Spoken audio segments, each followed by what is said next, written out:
So I think there are really two fundamental ways in which the way we think about the future needs to change. And it starts with a recognition that we're very poor at forecasting. And this is not for lack of, intelligence or means or technology or anything like that. We live in a very highly complex environment where lots of different things have an impact in lots of different ways on lots of other different things.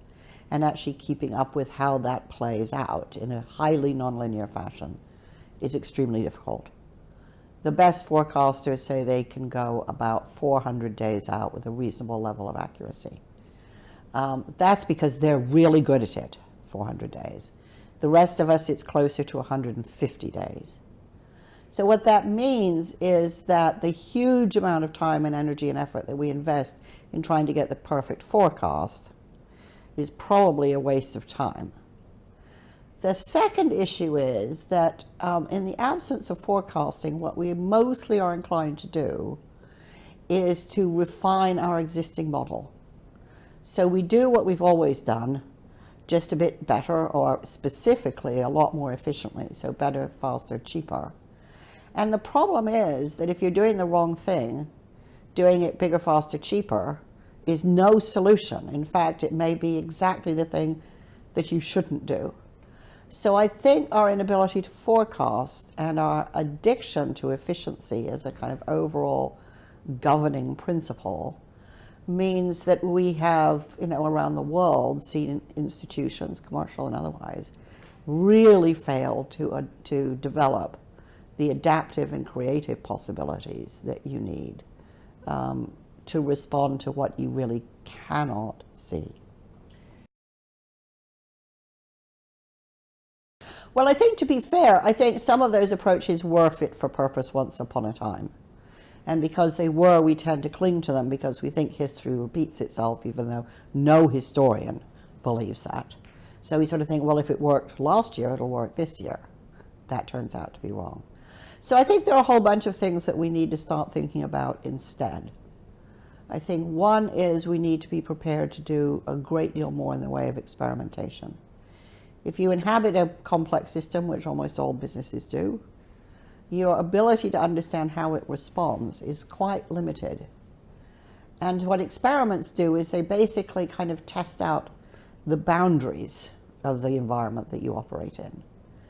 And I distinguish between experiments and pilots because pilots are already heavily loaded and have a lot of political heft attached to them. Experiments are what you do when you don't know what to do. And you think, okay, I can see life's probably going to get harder. I think we're going to be always under pressure to do more with less. So let's try stuff to see if in that domain what's going to deliver results and what isn't.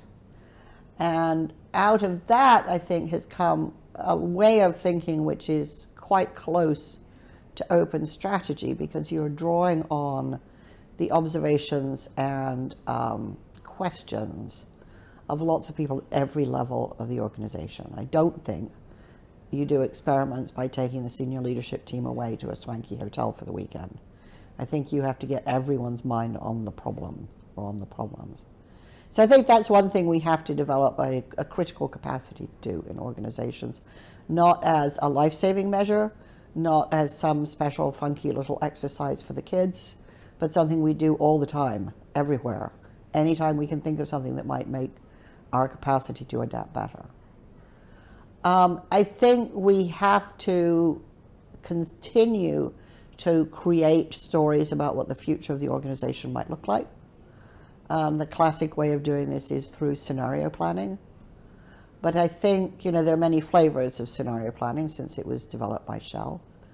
I think it's absolutely critical that it goes back to some of its traditional roots, which is to say hard data and soft data have to coexist within it. It has to be based on fact.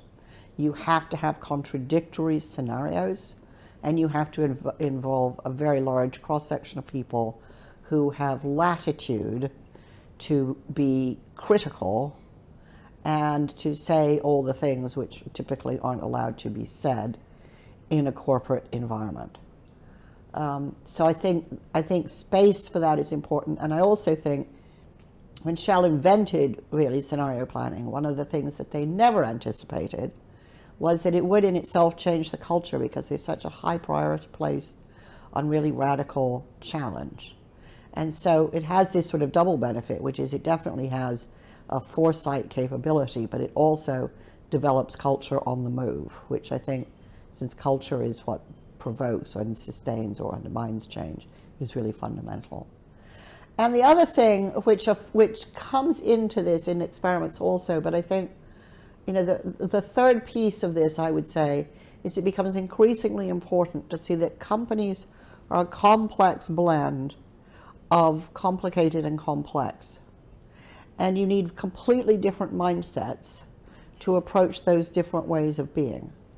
So when you have, as most companies do, a lot of complicated processes, efficiency works really well in thinking through how can you make those bigger, faster, cheaper. It's catastrophic when you start addressing the complex. So I think you have to start thinking about the company as a sort of bilingual beast, if you like, and which mindsets and tools are appropriate to each. And in my book, I talk about the importance of just-in-time thinking, which is about complicated and efficiency, and just-in-case thinking, which is about having multiple solutions, multiple scenarios, so that whatever actually does emerge, you have some preparedness for it. And I think preparedness is much more the order of the day than what we think of as conventional planning. Thank you.